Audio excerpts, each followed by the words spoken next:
Hello, কেমন আছো সবাই? পড়াশুনো, কেরিয়ার, নানান কাজ, চিন্তাভাবনার মাঝে আমরা আমাদের মনেরই কেয়ার করতে ভুলে যাই। চলো তোমাদের সাথে শেয়ার করি ছোট্ট একটা মন ভালো রাখার উপায়। তুমি তোমার খুব ভালো লাগে এমন কিছু হবিসকে ফলো করো। যেমন কারোর ভালো লাগতে পারে গার্ডেনিং, কারোর ড্রয়িং, কারোর ডান্স বা কারোর গান গাইতেও ভালো লাগে। সেগুলোকে নিয়ে টাইম কাটাও কিছুক্ষণ, সেগুলোকে ফিল করো, সেগুলোকে নিয়ে তুমি সেই মুহূর্তটাকে উপভোগ করো, তার জন্য থ্যাঙ্কফুল হও, গ্রেটফুল হও।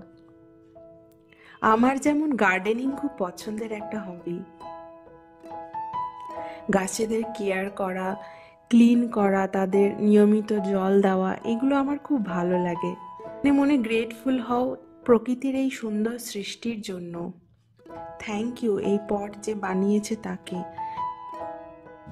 থ্যাংক ইউ এই সুন্দর গাছগুলোকে। দেখবে তুমি প্রেজেন্টে বর্তমান সময়ে থাকছো, আর যখনই আমরা প্রেজেন্টে থাকি তখন আমাদের মন এমনি ভালো হয়ে যায়। ভালো থেকো সবাই, টাটা।